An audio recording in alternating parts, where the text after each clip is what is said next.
Estamos aqui na sequência do estudo do direito eleitoral na Resolução 23456 e agora nós estamos aqui no artigo 82. Reparem o que diz o parágrafo 1º do artigo 82. O presidente da mesa receptora, que é, durante os trabalhos, a autoridade superior. Quem é a autoridade superior durante os trabalhos? É o presidente da sessão eleitoral, que é o local de votação. Atenção, não confundir sessão com zona eleitoral. A zona eleitoral tem diversas sessões. Então, o presidente da sessão, da mesa receptora, que é, durante os trabalhos, a autoridade superior, certo? Fará retirar do recinto ou do edifício quem não guardar a ordem e a compostura devidas e estiver praticando qualquer ato atentatório à liberdade eleitoral. Artigo 140, parágrafo 1º. Ou seja, ele tem esse poder de polícia, tá bom? Salvo, diz a lei, o juiz eleitoral e os técnicos por ele designados, nenhuma autoridade estranha à mesa receptora poderá intervir em seu funcionamento. Código Eleitoral, artigo 140, parágrafo 2º. O que quer dizer isso? Autoridade estranha. Imaginem que chega ali uma pessoa que se intitula autoridade e quer mudar a urna de posição, a cabine mudar a cabine, tirar a cabine de proteção, ou seja, interferir nos trabalhos. Isso, inclusive, é crime eleitoral, tá bom? Então, atenção. Agora, uma perguntinha importante que está no artigo 83. A Força Armada se conservará, né, a até 100 metros da sessão eleitoral. A Força Armada. Isso é uma pergunta que pega muita gente. Por quê? Vocês lembram, quando a gente vai votar, que a Força Armada, em locais perigosos, que o Exército tem a sua participação, fica ao contrário, na porta da sessão, lá o soldado segurando o fuzil, etc. Né? Então, o que acontece? Mas o Código Eleitoral, que é de 1965, tem essa regra, que diz o quê? A Força Armada conservar-se-á, né, a 100 metros da sessão e não poderá aproximar-se do lugar da votação ou nele adentrar sem ordem judicial ou do presidente da mesa receptora, exceto nas mesas receptoras de votos, né, nas mesas receptoras de votos dos estabelecimentos e das unidades de internação de adolescentes, respeitados o sigilo do voto. Então, reparem, como é importante a leitura da resolução. Eu estou sempre frisando isso no estudo que nós estamos fazendo da leitura aqui, focados no Tribunal Regional Eleitoral. Gente, olha só, presta atenção.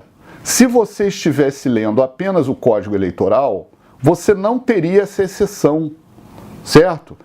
O Código Eleitoral não fala dessa exceção dos estabelecimentos penais e das unidades de internação. O Código Eleitoral não prevê isso, certo? Isso foi uma mudança posterior legislativa do Tribunal Superior Eleitoral e essa mudança é que cai na prova, tá? Aí você vai dizer, não está no edital essa resolução. Sim, mas quando o edital fala das atualizações do Código, implicitamente está. E você não conseguirá anular a sua questão da prova.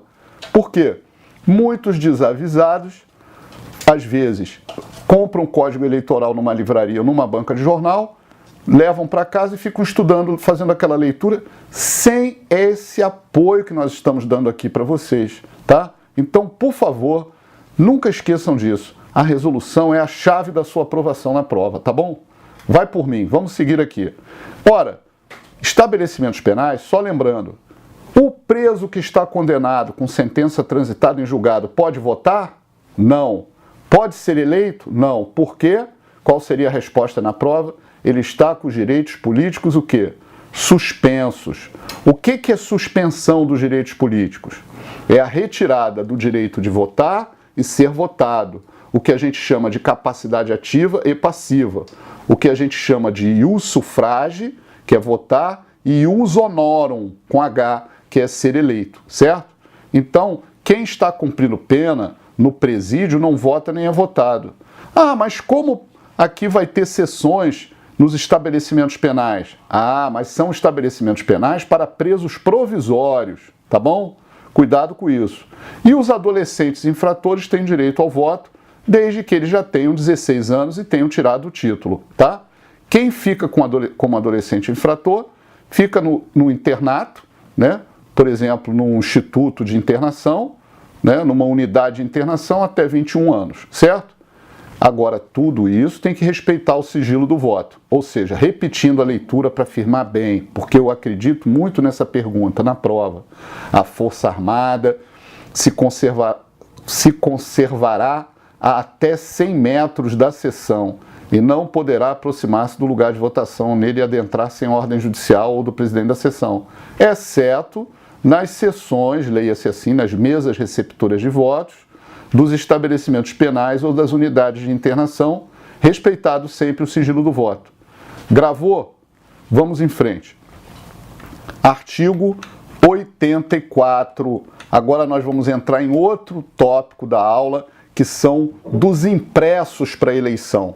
É aquele material que é impresso, né? Os modelos vêm sempre num anexo, é o que diz a resolução.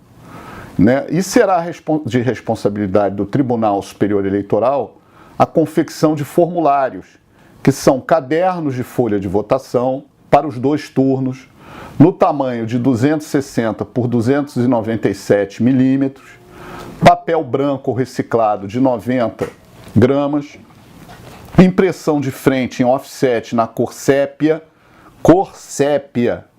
e impressão de dados variáveis na cor preta. Olha que detalhe, hein? Isso para a prova pega muita gente. Cor sépia e impressão de dados variáveis na cor preta, contendo inclusive relação de eleitores impedidos de votar e a ata da mesa receptora.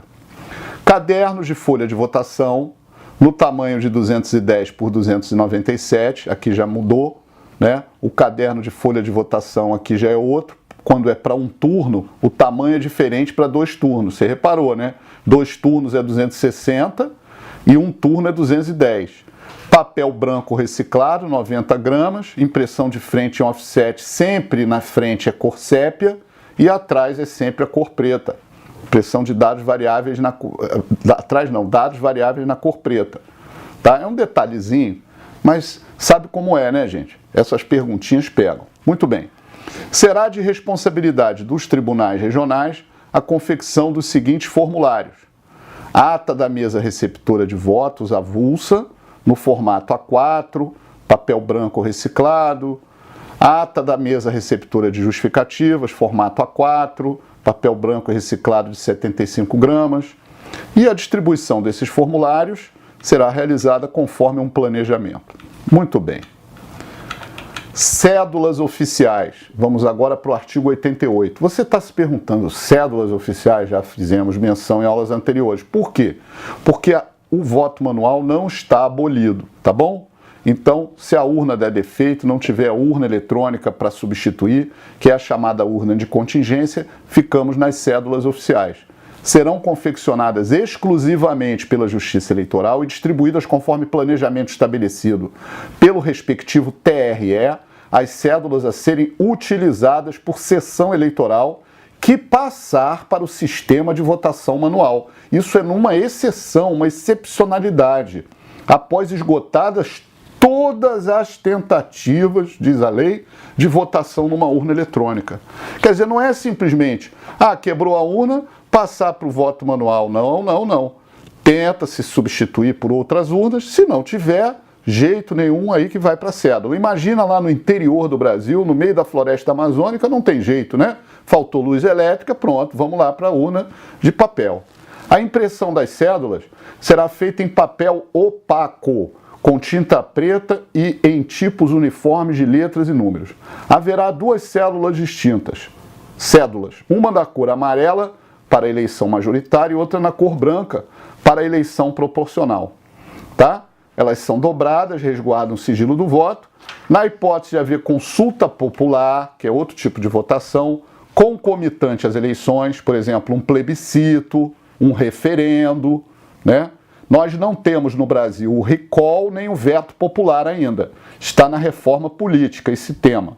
Recall é a revogação do mandato, por exemplo, do prefeito, governador e presidente, e o veto popular é um veto que a sociedade apresenta a uma lei que não está agradando, certo? Muito bem. E se tiver essa consulta, ela abrange todo o país, também é nesse modelo, certo?